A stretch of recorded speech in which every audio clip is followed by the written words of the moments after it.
A question of trust, इसे लिखा है विक्टर कैनिंग ने। तो सबसे पहले जो हॉरेस डैनबी था वो 50 ईयर्स ओल्ड का एक आदमी था, ठीक है, और वो अनमैरिड था, उसकी शादी नहीं हुई थी।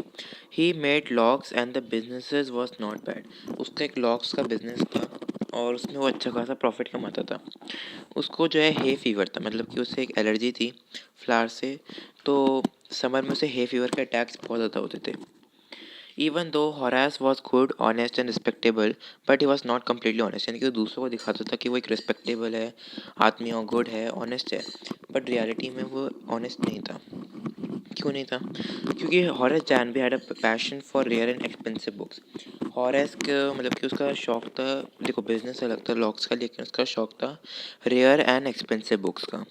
ठीक है, उसका पैशन था कि वो बहुत सारे रेयर एक्सपेंसिव बुक्स कलेक्ट करना चाहता था, पर उसके लिए उसे पैसे चाहिए थे। तो पैसे के लिए क्या करता था कि हर साल वो एक अमीर घर को चोरी करता था, और जो उसे पैसे मिलते थे उससे वो रेयर और एक्सपेंसिव बुक खरीदता था, और हर साल में वो एक बार चोरी करता था। ठीक है, so for that he use to rob a safe every year to carry forward is costly hobby. मतलब कि उसकी हॉबी ऑफ कोर्स थी वो बहुत ज़्यादा महंगी थी, मतलब कि इससे ज़्यादा रेयर और एक्सपेंसिव बुक्स के लिए पैसे बहुत ज़्यादा चाहिए, तो इसलिए वो रिच घर में घुस के वहाँ के सेफ चुराता था। फिर जो उसे जो मनी मिलती थी उससे वो अपनी रेयर और एक्सपेंसिव बुक खरीदता था थ्रू एन एजेंट। उसने एक एजेंट हायर करा था, उससे वो बुक्स कलेक्ट करवाता था। होरास जैन भी अच्छा। अब क्या होता था, इस साल होरास ने प्लानिंग बनाया था शॉर्ट ओवर ग्रांच। शॉर्ट ओवर ग्रांच में एक बहुत ही अमीर फैमिली रहती थी, उनके घर में अब उसने रॉबरी का प्लान बनाया था। तो जो फैमिली थी वो कहीं बाहर घूमने के लिए गई थी, तो उसके लिए एक बहुत अच्छी अपॉर्चुनिटी थी। साथ ही साथ उसने घर का पूरा स्ट्रक्चर देख लिया ताकि वो अपने थेफ्ट के जो प्लान है उसे बहुत अच्छे से एग्जीक्यूट कर सके। उसने सारे rooms, house, electrical wiring, path, garden सबको चेक कर लिया। उसने ये तक पता कर लिया कि जो उसके दो नौकर है उस शॉर्ट ओवर ग्रांच के, वो बाहर मूवी के लिए गए हैं, और जो हाउस कीपर है उसने जो घर की जो चाबी है वो किचन डोर में लटका रखी है। उससे सब इन्फॉर्मेशन उसने कलेक्ट करी ताकि वो चोरी जाने से पहले ये सब इन्फॉर्मेशन ज़रूरी थी। इसके बाद क्या होता है कि होरास जैनबी जो है वो अंदर घुसता है घर के, तो सबसे पहले उससे एक स्मॉल डॉग दिखता है और उस पर भौंकना शुरू कर देता है। अब होरास को पास एक ट्रिक थी कि वो किसी भी डॉग को आसानी से कन्विंस कर लेता था। तो उसने जो है उस डॉग को जो है शांत कर लिया। उस डॉग का नाम था शेरी। डॉग का नाम क्या था? शेरी था। और वो डॉग बहुत फ्रेंडली था, ठीक है, अच्छा खासा था। हॉरेस जैनबी से उससे दोस्ती कर ली और वो उसने भौंकना बंद कर दिया। हॉरेस के पास वो एक्सपीरियंस था इस मामले में। अब जो हॉरेस किस लिए आया था? सेफ को चुराने के लिए, और सेफ के अंदर बेसिकली बहुत सारे ज्वेल्स थे, तो वो ज्वेल्स को चुराने के लिए आया था। और मतलब कि it was not a difficult job for him, क्योंकि हर साल उसने किया और हर साल वो सक्सेसफुल भी रहा है। ठीक है, he had live with locks, of course बात अच्छा, उसे लॉक्स का बिजनेस था, तो उसे लॉक्स की समझ भी थी, तो आसानी से सेफ खोल लेता था और आसानी से पैसे भी चुरा लेता था। तो उसके लिए कुछ डिफिकल्ट तो था नहीं, और आज तक वो कभी भी फेल नहीं हुआ, हर बार उसकी चोरी सक्सेसफुल रही है। He felt his nose stick. अच्छा, उसके अचानक से जो है उसके कान नाक के सामने फूल आ जाता है, जिसकी वजह से अब मैंने आपको बताया था उसे हे फीवर के अटैक्स होते हैं। तो फिर से उसे हे फीवर का अटैक आ जाता है, वो चीखना शुरू करते रहता है, रुकता ही नहीं है। तभी एक फीमेल वॉइस सुनाई देती है, वो बोलती है दैट वो बोलती है कि मुझे लग रहा है तुम्हें ना हे फीवर है। She said that the female voice said that Horace might have the attacks of hay fever and he should take a special treatment for curing that hay fever. उस वो फीमेल वॉइस ने बोला। अब harass दंग रह गया कि भैया मैं तो पूरा स्टडी करके आया था, घर में कोई नहीं है, नौकर वॉकर सब गए बाहर, तो ये कौन है घर में जो मेरे को हे फीवर की भाषण दे रहा है? ठीक है, तो उसके नज़र पड़ती है एक बहुत ही ब्यूटीफुल वुमेन पे, that was the lady of the house, यानी कि जो घर के ओनर की वाइफ पे पड़ती है, जिसने रेड कलर की ड्रेस पहन रखी है, तो वो बहुत ब्यूटीफुल दिख रही थी। ठीक है, तो मतलब कि जो ब्यूटीफुल लेडी इन रेड, उसको हम लेडी इन रेड बोलेंगे, नाम नहीं दे रखा चैप्टर में। तो जो लेडी इन रेड थी वो, उसके अंदर बहुत ज़्यादा कॉन्फिडेंस था, उसके उसके गेट्स यानी कि उसके वे ऑफ वॉकिंग से, उसके वे ऑफ टॉकिंग से ऐसा लग रहा था बहुत ज़्यादा कॉन्फिडेंट और अथॉरिटी थी उसमें। ठीक है, और वो हॉरेस को देख के बोलती कि मैं ना पुलिस को बुला लूँगी, तो शी थ्रेटन हिम। ठीक है, वो बोलती कि मैं पुलिस को बुला लूँगी, तो कि तुम जैसे लोग वैसे हमारी सोसाइटी जो है इट इज़ बिंग डिस्ट्रॉयड, तो सोसाइटी को प्रोटेक्ट करने के लिए मुझे तुम जैसे चोरों को पकड़वाना ज़रूरी है। ठीक है, तो हरास उसके सामने बहुत रिक्वेस्ट करता है। ठीक है, वो बोलता है कि मुझे पुलिस से अरेस्ट नहीं होना है। ठीक है, तो वो बोलता है कि he promise her not to do such a thing. वो बोलता है कि मैं ऐसी चीज़ नहीं करूँगा, प्लीज़ पुलिस के बाद मुझे मत पकड़ो। ठीक है, वो सॉरी बोलता है। अब क्या होता है, जो लेडी इन रेड होती है वो से बोलती है, चलो उसके ना हरास से बहुत ज़्यादा पैनिक हो जाता है, तो उसके कन्फ्यूजन, उसके फियर, उसके मतलब कि उसका जो लेस कॉन्फिडेंस मोशन था उसके अंदर, उसका एडवांटेज उठाती है और बोलती है ठीक है, एक कॉम्प्रोमाइज़ करते हैं। मेरे पति ने मुझे इस सेफ से ज्वेल्स निकालने के लिए बोला था, अब मैं कोड भूल गई, तो ऐसा करो, तुम मेरे लिए ये सेफ खोल दो और मुझे ज्वेल्स दे दो, बदले में तुम्हें लाइफ दे रही हूँ, बदले में मैं तुम्हें फ्रीडम दे रही हूँ। तो ऐसे ही करता है और इसको पता था सेफ कैसे खोलते हैं, so he decoded and he open the safe and he give the jewels to the lady of the house. ठीक है, अब the mistake he has done in this process that he does not fear the gloves. उसने gloves नहीं पहने थे, तो उसके footprint जो है सेफ पे रिकॉर्ड हो गए। ठीक है, और वो खुशी खुशी चला गया, वो वुंड भी चल गई। अब क्या होता है अब क्या होता है, 3 दिन बाद पुलिस उसके घर में आती है उसे अरेस्ट करने के लिए। ठीक है, फॉर क्यों, क्योंकि उसने शॉर्ट ऑफ ग्रांच में थेफ्ट किया था, तो कि ज्वेल्स मिसिंग थे। अब वो बोलता है पुलिस को, भाई मैंने कोई चोरी नहीं की, असल में लेडी ऑफ द हाउस ने मुझे बोला था कि ज्वेल्स निकालने के लिए, तो मैंने ज्वेल्स निकाले थे सेफ से। फिर वहाँ पे लेडी ऑफ द हाउस आती है, वो बोलती है कि मैं नहीं जानती कौन है और ये कुछ झूठ बोल रहा है। अब ट्विस्ट आता है, जो लेडी ऑफ द हाउस थी उस समय बुढ़ी थी, उसके रिंकल्स थे, ग्रे हेयर थे, मतलब कि पहले वाली जो थी वो यंग थी, ब्यूटीफुल थी, रेड ड्रेस पहन रखी थी, और ये वाली तो पूरी ग्रे हेयर और रिंकल से भरी हुई बहुत ही ओल्ड वुमेन थी। तो तब वो समझ में आता है असल में असली चोर तो वो थी। ठीक है, so he was arrested on the basis of his fingerprints left on the safe. जो फिंगरप्रिंट उसने सेफ पे छोड़े थे, उसने ग्लव्स नहीं पहने थे, तो उसके बेसिस पे उसके नाम पे अरेस्ट वारंट इशू किया गया। ठीक है, so he pleaded that the lady of the house herself had asked him to open the safe for her. Then the real lady of the house appeared. She was a grey-haired, sharp-tongued woman of 60 years की थी, वो young थी. She stated that Horace's story was nonsense. उसे कुछ नहीं पता ये कौन आती है, इसने किया है, पर मैं इसे नहीं जानती। The young lady in red decamped with jewels while Horace was sent to prison. Decamp मतलब कि वो भाग गई। जो लेडी थी हाउस की, जो मतलब कि जो यंग लेडी इन रेड थी, वो असली चोर थी, और वो उसने चालाकी से अपने क्विक विटेड माइंड से होरास को ट्रैप करके वो ज्वेल्स लेकर आखिर में होरास जैनबी को ही फंसा कर चली गई। और होरास जैनबी जो है असल में रियल कल्प्रेट तो नहीं था, लेकिन असल में रियल कल्प्रेट तो लेडी इन रेड थी, लेकिन वो भाग गई और होरास बेचारा रह गया और उसे अरेस्ट कर लिया गया। ठीक है, so the lady in red outwitted and outmanoeuvred Horace Danby completely. तो उसने जो है अपनी प्रेजेंस ऑफ माइंड से हॉरेस को आउटविट कर दिया, उसको अपने जाल पे फंसा कर वो ज्वेल्स लेकर चली गई, बेचारा हॉरेस अरेस्ट हो गया। ठीक है, आउट मैनो यूवर। ठीक है, तो इसका मतलब भी वही है, आउटविटेड। ठीक है, स्पेलिंग बता देता हूँ, OUTMN, आउट मैन, फिर OAOEU, फिर आता है VRED, आउट मैनर। ठीक है, मुझे इस प्रोनाउंसिएशन नहीं आती। So this was from question of trust. Next chapter आता है footprints without feet. Footprint without feet basically एक साइंटिस्ट के बारे में, ब्लिंड साइंटिस्ट के बारे में, जिसका नाम होता है ग्रिफिन। इस स्टोरी को लिखा है H.G. वेल्स ने, पिछली वाली लिखी थी विक्टर कैनिंग ने। तो इसमें होता है, 2 लड़के होते हैं शुरू में, वो देखते हैं, they saw muddy impressions on the steps of a house in London. वो देखते हैं, कुछ मडी इंप्रेशन देखते हैं, लंदन की बात है, और वहाँ पे कोई असल में कोई आदमी नहीं होता है, मतलब कि कोई पर्सन नहीं हो, तब भी उन्हें जो है इंप्रेशन देखने को मिल रहे हैं फीट के। तो वो बहुत ज़्यादा सरप्राइज हो जाते हैं और उसका फॉलो करते करते करते करते एक जगह वो देखते हैं कि एक जगह वो इंप्रेशन ख़त्म हो जाता है, फेंट हो जाता है, डिसअपीयर हो जाते हैं। तो असल में जो बॉयज़ थे वो एक साइंटिस्ट को फॉलो कर रहे थे, उस साइंटिस्ट का नाम था ग्रिफिन। ठीक है, और ग्रिफिन ने एक ऐसी डिस्कवरी की थी जिसके थ्रू ह्यूमन बॉडी ट्रांसपेरेंट हो सकती है, मतलब कि इनविजिबल हो सकती थी। ठीक है, तो he was a brilliant and great scientist. He carried out many experiments to prove that human bodies could become invisible. उसने बहुत सारे एक्सपेरिमेंट्स करे कैसे ह्यूमन बॉडीज़ को इनविजिबल बनाए, और आखिर में उसने एक ड्रग बनाई जो कर सकती थी ऐसा, और उसने क्या किया, खुद वो ड्रग ले ली और उसकी बॉडी इनविजिबल हो गई, ट्रांसपेरेंट हो गई। अब जो मतलब ब्रिलियंट साइंटिस्ट तो था, उसने ड्रग बना दिया, लेकिन वो साथ में एक लॉलेस पर्सन भी था, वो लॉ को फॉलो नहीं करता था।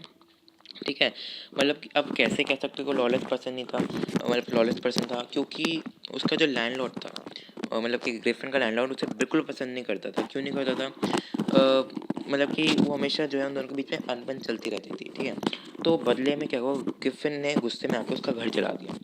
उसने इनविजिबल का पोशन पिया, इनविजिबल हुआ, घर जलाया और भाग गया। तो इस तरह से उसने उससे रिवेंज लिया।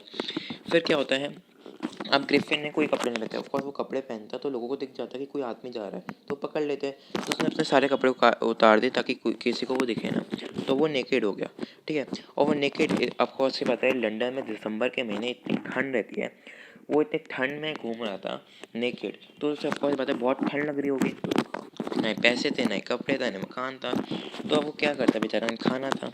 तो अब क्या होता है, वो एक स्टोर में जाता है, उस स्टोर में बहुत सारे कपड़े पहनता है, खाना खाता है और सो जाता है। पर तभी सुबह मॉर्निंग में कुछ लोग आते हैं, असिस्टेंट्स आते हैं और वो देखते हैं कि भैया एक पर्सन जो है उनके स्टोर में बिना पूछे घुस गया और खाना खा रहा है, कपड़े पहन लिए। तो आखिर में ग्रिफिन जो है बहुत तेज़ी से भागा और उसे लगा कि भैया ये लोग उसे तब तक पीछे करते रहेंगे जब तक वो कपड़े पहन के रहेगा। तो उसने सारे कपड़े फिर से उतार दिए और फिर से वो नेकेड हो गया और फिर वो लोग उसे नहीं पकड़ पाए। अब वो जा रहा है ड्यूरी लेन में, DRURY। ड्यूरी लेन एक जगह का नाम है। वो बेसिकली एक थिएटर में जाता है, उसका नाम ड्यूरी वर्ल्ड एक जगह है, उसके अंदर एक थिएटर है, वहाँ पे जाता है। वहाँ पे जो है वो चोरी करता है। अब यहाँ पे उसकी चोरी सक्सेसफुल होती है। वो बैंडेज छुड़ाता है जिससे अपना फोरहेड कवर करता है, डार्क ग्लासेस लेता है, फॉल्स नोज लेता है, साइड विस्कर्स मूछें लेता है और बड़ी सी हैट लेता है। फिर उसने शॉपकीपर पे भी अटैक करा, उससे भी उसके पैसे चुरा लिए। ठीक है। So he came out of shock wearing, okay, he wore bandages round his forehead, dark glasses, false nose, side whiskers, and a large hat. Then he attacked the shopkeeper and robbed him all the money he could find. ठीक है। अब एक वो इपिंग village में आता है, क्योंकि London में उसने इतना क्योस कर दिया, वो इपिंग चला गया। इपिंग में एक लोकल ट्रेन में घुसता है, इसके लैंडलॉर्ड का नाम मिस्टर हॉल होता है और उसकी वाइफ का नाम मिसेस हॉल होता है। अब जो है वो मिसेस हॉल को एडवांस में पैसे दे देता है, लेकिन जो ग्रिफिन होता है वहाँ पे बहुत ही स्ट्रेंज चीज़ें करता है, जिससे मिसेस हॉल जो है बहुत ज़्यादा एनॉयड और एग्जैस्परेट हो जाती है। क्या करता है वो, क्योंकि मिसेस हॉल को लगता है कि जो वो नया स्ट्रेंज गेस्ट है ना ग्रिफिन, वो बहुत ही ज़्यादा इसेंट्रिक साइंटिस्ट है, मतलब कि बहुत सन की टाइप इंसान है। ठीक है, इसेंट्रिक, ECCENTRIC। वो सोचते हैं कि जो हमारे घर में गेस्ट है ना, ये बहुत इसेंट्रिक साइंटिस्ट है। और उसकी हरकतें देख के, उसकी स्ट्रेंज हैबिट्स को देख के, उसका जो she used to lose her temper, उसे बहुत गुस्सा आता, बहुत इरिटेट फील करती थी। लेकिन उसने उसे एडवांस में पैसे दिए, इतने सारे पैसे दिए, इसकी वजह से वो अपने मन को शांत रखती थी, काम रखती थी। ठीक है। अब क्या हुआ, एक दिन ग्रिफिन का कैश समाप्त हुआ, ख़त्म हो गया। तो मिसेस ऑल आई पैसे मांगने के लिए, तो बोलते कि मेरा चेक आने वाला है तो मैं आपको दे दूँगा। फिर क्या होता है, एक दिन क्लर्जी मैन चर्च का जो आदमी था, वो अपनी वाइफ के साथ सो रहा था रात को। तभी क्या होता है, अचानक से ड्रॉर खुलने की आवाज़ आती है और चीज़ें गिरने उड़ने की आवाज़ आती है।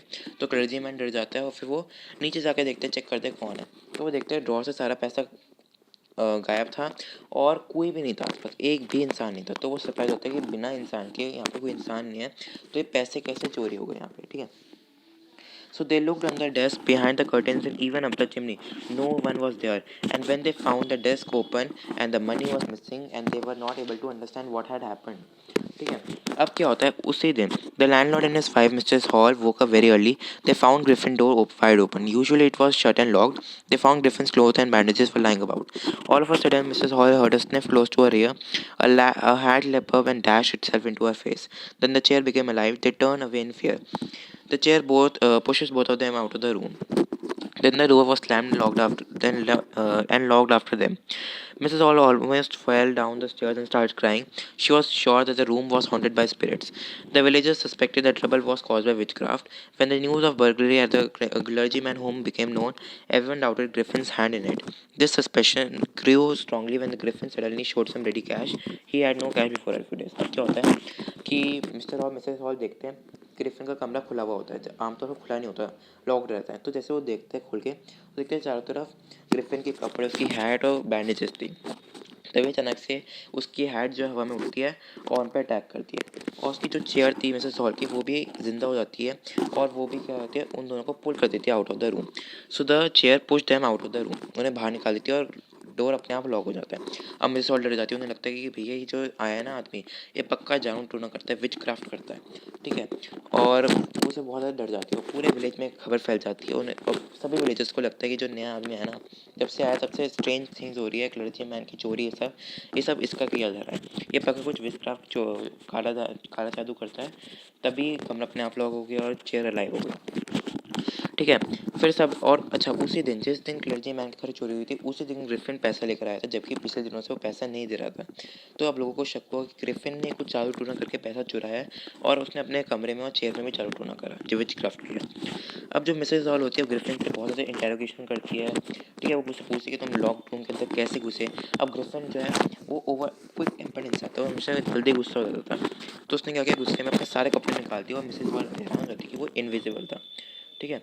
और ग्रिफिन को इनविजिबल देख के, ठीक है, उस समय सारे बैंडेजेस, विस्कर्स, स्पेक्टिकल्स, वो सब निकाल दिया।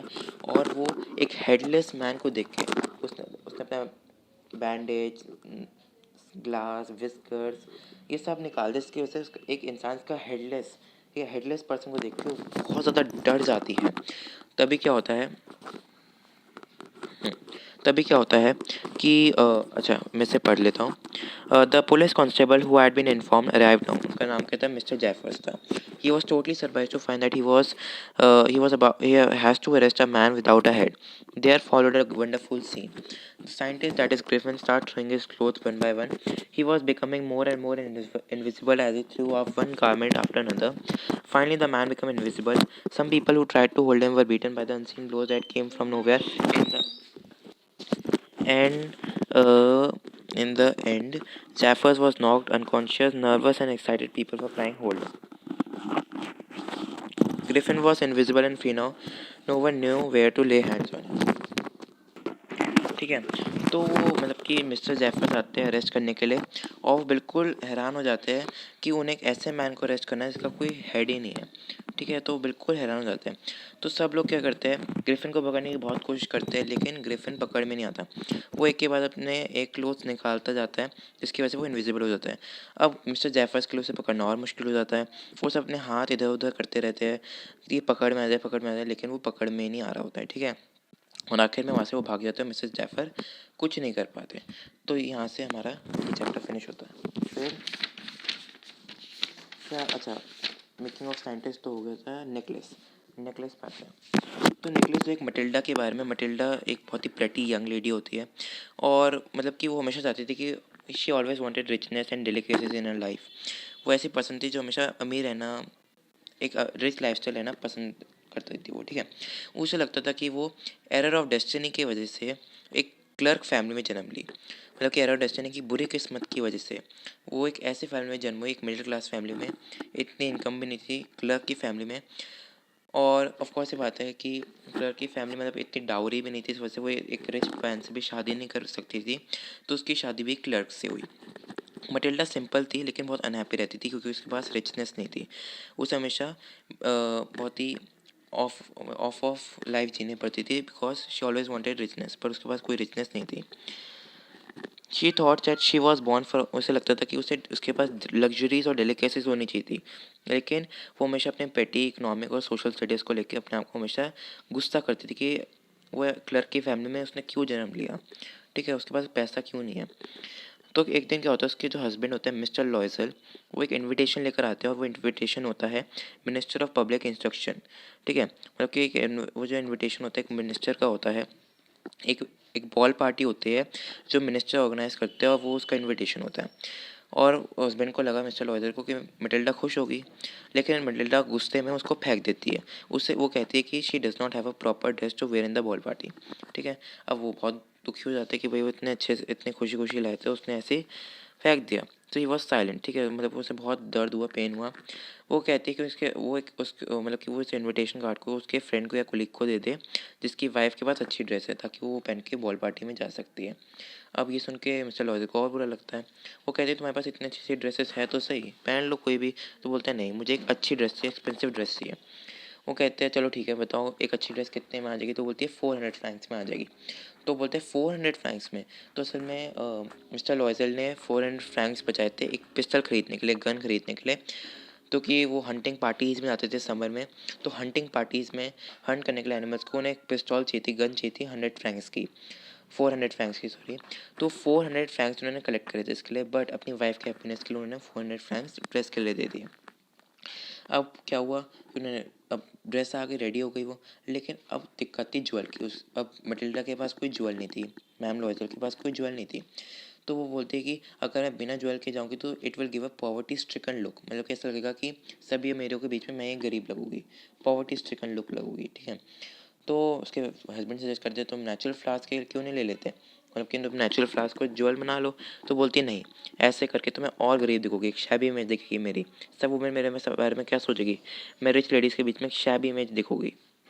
तो उसके हस्बैंड आइडिया देते तुम अपने फ्रेंड मैम फॉरेस्टर के पास क्यों नहीं जाती, उनके पास तो वो बहुत अमीर है, उनके पास अच्छी अच्छी ज्वेल्स होगी। तो मटिल्डा को आइडिया अच्छा लगता है, वो मैडम लॉयजल के घर जाती है। अब जब भी वो उसके घर जाती थी उसे हमेशा जेलसी फील होती थी, क्योंकि वो रिच थी और उन्हें भी रिचनेस चाहिए थी ना मटिल्डा को। लेकिन फिर वो जाती है, फिर एक डायमंड का नेकलेस सिलेक्ट करती है। ठीक है, वो बहुत ही खुशी खुशी वो डायमंड का नेकलेस लेके आ जाती है। बॉल पार्टी में बहुत ही प्रेटी, एलिगेंट और ग्रेसफुल लगती है, और सब लोग जो है उसे देख के बहुत ज़्यादा उसकी प्रेज़ करते हैं, एडमायर करते हैं। फिर क्या होता है, जैसे वो घर आती है, अपने आप को मिरर में लास्ट टाइम देखना चाहती थी खूबसूरत मटिल्डा को with a good dress and good jewel, तो वो देखती है उसके गले में around her neck there was no diamond necklace. अब वो बहुत ज़्यादा वरीड हो जाती है, बहुत ज़्यादा पैनिक करने लग जाती है, क्योंकि वो बहुत महंगा होगा। जो मिस्टर लॉयल होते हैं, वो भी नेकलेस को ढूंढने के लिए चले जाते हैं। वो पुलिस को बोलते हैं, कैब ऑफिस में जाते हैं और एडवर्टाइजमेंट देते हैं न्यूज़पेपर्स में। वो रिवॉर्ड तक ऑफर करने के लिए तैयार रहते हैं। ठीक है, पुलिस में, कैब में, एडवर्टीजमेंट वो सब करते हैं, लेकिन तब भी डायमंड उन्हें नहीं मिलता है, नेकलेस उन्हें नहीं मिलता है। ठीक है, तो वो देखते कि एक शॉप में वैसे ही बिल्कुल सिमिलर नेकलेस दिख रहा था, लेकिन उस नेकलेस की जो कॉस्ट थी वो थी 40,000 फ्रैंक्स। सोच सकते हो, पहले उन्होंने 400 फ्रैंक्स की ड्रेस खरीदी थी, अब उन्हें उसका डबल ट्रिपल 10 टाइम्स 100 टाइम्स उन्हें 40,000 फ्रैंक्स देने थे अब, 40,000 फ्रैंक्स। तो मिस्टर लॉयजन ने क्या किया, तो मिस्टर लॉयजन के पास पहले से 80,000 फ्रैंक्स थे जो उनके पापा ने उनको दिए थे। ठीक है, ही बोरोड द रेस्ट, बाकी उन्होंने बोरो करे। ठीक है, 18, सॉरी 18 नहीं 18। ठीक है, ही बोरोड द रेस्ट, यानी कि उसने पैसे लोन पे लिए। Then he went to the shop and deposited 36,000 francs and got the same kind of necklace as they had lost. मतलब कि जो नेकलेस उन्होंने खोया था उन्हें वैसे नेकलेस मिल गया, लेकिन उसके लिए उन्होंने 36,000 फ्रैंक्स उन्होंने लोन पे लिए। Madam Forrester got the necklace back, उन्हें फिर से नेकलेस मिल गया, but madam Forrester didn't open the jewel box. Then started the horrible life of necessity of Mr and Mrs Loisel. अब क्या होता है, हॉरेबल फेस आता है मिस्टर और मिसेस लॉयजर के उसमें, क्योंकि उन्हें अब 36,000 फ्रैंक्स वापस भरने थे with a very high rate of interest. तो उनकी लाइफ जो है बहुत ज़्यादा डिफिकल्ट हो जाती है। कैसे? पहला पॉइंट, ठीक है, पहला पॉइंट जो उन्होंने अपने मेड को निकाल दिया, and Matilda started doing the household work by her own. ठीक है, and second thing, they rented some rooms in the attic. उन्होंने एक नया घर ले लिया। ठीक है, उन्होंने एक नया घर ले लिया, बहुत ही पुराना सा घर लिया, और बाकी जो पुराना कमरा था, बहुत जो पुराना वाला अटीक था, उसमें रूम्स दे दिए किराए पे। तीसरी चीज़, जो हस्बैंड था वो ज़्यादा देर तक काम करने लगा, he started doing over time. ठीक है, और मर्चेंट के ऑफिस पे, और वो कॉपिंग का काम भी, यानी कि सप्लीमेंट इनकम के लिए, साइड इनकम के लिए वो कॉपिंग का भी काम करने लगे, और वो एक पेज के लिए 500 लेते थे मर्चेंट से। आखिर में 10 साल के बाद फाइनली वो डेब्ट दे देते हैं, पर डेब्ट दे देते हैं उनकी पूरी लाइफ चेंज हो जाती है। ठीक है, अब क्या होता है, एक दिन मिसेस लॉयजल जो है मैडम फॉरेस्टर से मिल जाती है 10 साल बाद। अब मैडम फॉरेस्टर सबसे पहले पहचान नहीं पाती है वो कौन है, फिर वो बताती है कि वो मटिल्डा है। अब वो बिल्कुल हैरान हो जाती है मैडम फॉरेस्टर